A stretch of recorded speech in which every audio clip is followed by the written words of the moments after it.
రమ్మంటే చాటుకల అలా ఆగకల కసి కసి కసి దమ్మంతా చాటకల అదో నాటుకళ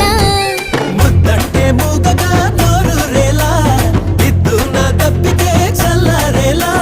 హత్తంటే ఆపనే ఆపేయాలా వద్దంటే వాయిదా వేసేయాలా విచ్చుకుపోయే వెచ్చని పువ్వ గిచ్చుకుపోనా